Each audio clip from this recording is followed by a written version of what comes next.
ఓహో, ఇవాళ బాలకృష్ణుడు వేషమా? ఎంత కర్మ. నాకు అన్నం పెట్టండి.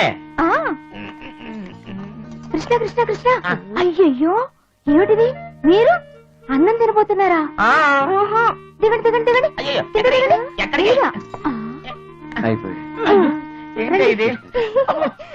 ఏమండి, మిమ్మల్ని బాలకృష్ణ రూపంలో చూడాలని నాకు ఎంతో ఆశగా ఉందండి. కూర్చోండి. ఏమండి, మీరు ఇలా పారాడుతూ వచ్చి ఈ మొన్నంతా తినాలి. నువ్వు కట్టుకున్న మొగుండే మన్ను మన్ను తినమంటున్నావా?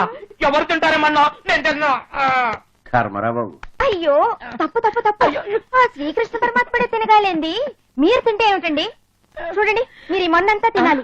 నేను మిమ్మల్ని కొట్టాలి, మీరు నోరు తెరవాలి, నేను ఈ బ్రహ్మాండాలన్నీ చూడాలి. అవ్వా నాగలక్ష్మి, ఈ గోదావరి తల్లికి నేను ఎంతో రుణపడున్నాను. ఎందుకు?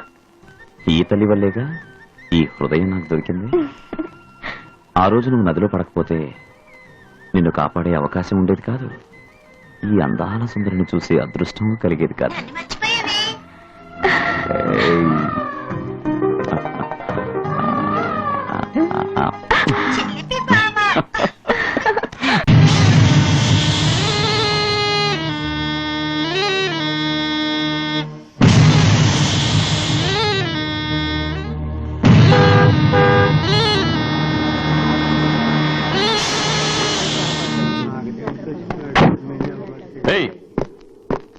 ఏం చేస్తున్నారు ఇక్కడ?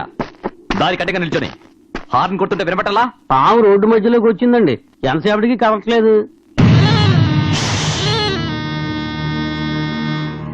పాము రోడ్డు మీదకి వచ్చిందని మీరందరూ రోడ్డుకు అడ్డంగా నిల్చున్నారా? అందుకే మన దేశం ఇంకా వెనుకబడింది. చూడు, ఫారిన్ కంట్రీలో అయితే ఈ పాముని ఏం చేస్తారో తెలుసా?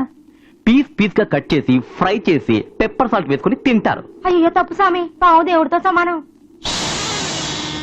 అయ్యో మూర్ఖులారా, 20వ శతాబ్దం నుంచి 21వ శతాబ్దంలోకి అడుగు పెడుతున్నా మీరింకా ఇలాగే ఉన్నారు. మీరిక్కడే ఉండండి, నేను వెళ్ళొస్తాను.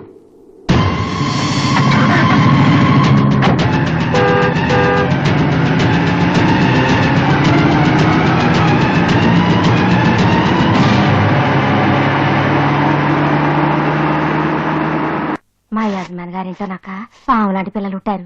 అయ్యా, ఒళ్ళేమో పాము, తలేమో మడిసి, ఎవరు చేసుకున్న పాపం వాళ్ళు పిల్లలేనా?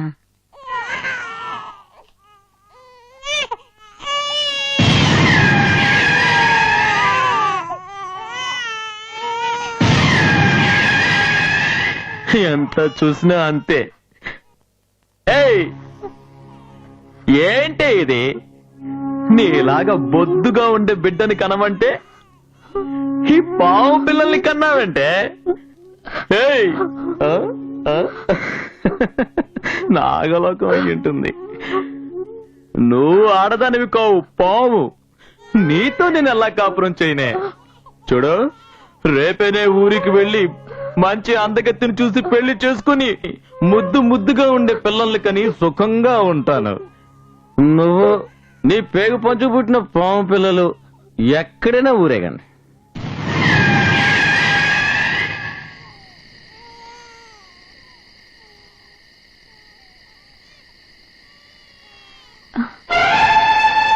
జ్యోతి, జ్యోతి, ఎక్కడికి వెళ్తున్నా? చావడానికి నాగలక్ష్మి నన్ను, నా పిల్లల్ని వదిలేసి ఆయన వెళ్ళిపోతున్నట్టున్నారు. ఆయనే వెళ్ళిపోయిన తర్వాత నేను బతికి ఏం ప్రయోజనం? వీళ్ళని అనాథల్ని చేయడం ఇష్టం లేక కలిసి చావాలనుకుంటాను. అయ్యో, అంత మాట అనుకో. అవును, అక్కడ ఆసుపత్రిలో బాగున్న పిల్లలు ఇలా అవడానికి కారణం ఏదో దోషం ఉండుంటుంది. దీనికి పరిష్కార మార్గం ఉంది.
తప్పు చేశాను జ్యోతి.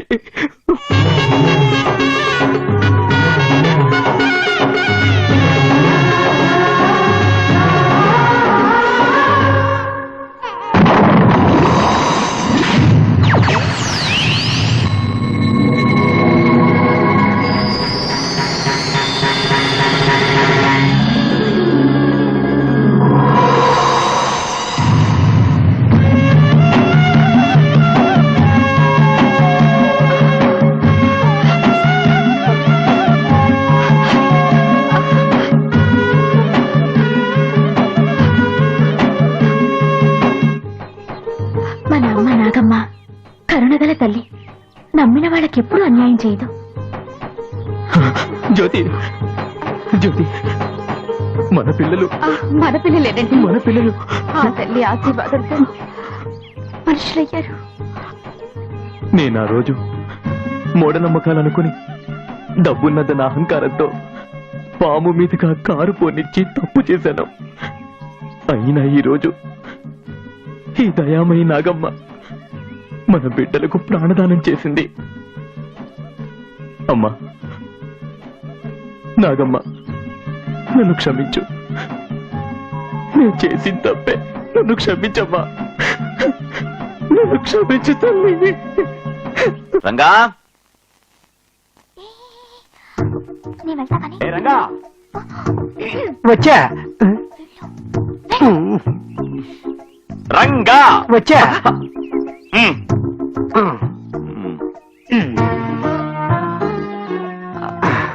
రంగా, ఇన్నాళ్ళు నీ చెయ్యి మొరట్టుగా ఉండేది, ఇవాళంటే ఆడాల చెయ్యిలో మెత్తగా ఉంది. చేతికి నూనె రాసుకున్నాను కదా అందుకు. ఏ పంచరంగి, ఎక్కడికి వెళ్ళావే? నీకు చెప్పాలా? అవును, ఉన్నట్టుండి భావం చూడాలనిపించిందక్క. వెళ్ళి చూశాను, కనుగొట్టొచ్చాను. ఇట్లాంటి నేను ఇంతవరకు చూడలేదు.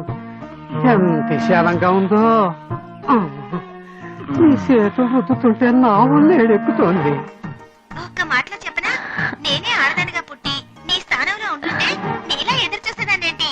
ఎప్పుడో ఎగిరి కట్టేసి పెళ్లి చేసుకునేదాన్ని. పోవే. ఈ విశాలమైన ఛాతీ మీద పడుకునే అదృష్టం ఏ అమ్మాయికి ఉందో ఏమో. ఎంతో పుణ్యం చేసుకొని ఉండాలి. అక్క, ఇప్పుడు నువ్వెక్కడికి వెళ్ళావు? బావతో కలల్లో విహరిస్తున్నావా? చిలిపి. అబ్బా, సిగ్గు చూడు.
వెళ్ళిపోయావా కూతురా? అయ్యో ఈ అయ్యని వదిలేసి వెళ్ళిపోయావా కూతురా? నన్ను అంటరోడిని చేసి వెళ్ళిపోయావా కూతురా? నా కూతురా, నేను కనబడ్డ 10 పుట్టలోని పామును పట్టుకున్నానే కూతురో, నా కూతురా. ఏ పాము పగపట్టిందో గాని కూతురో, నిన్ను కాదు వేసిందే కూతురా, నా గంగులు. నా కూతురా అంపగా 12 ఏళ్ళు అంటారు. ఇవాళ నీ కూతురు చంపింది, రేపు నిన్ను చంపుద్ది, నీ వంశాన్నే చంపుద్ది. నా మాటిని పాములు పడ్డం మానేసి మా మామిడి తోటలో పని చేసుకుంటూ సచ్చిందాక సుఖంగా ఉండు.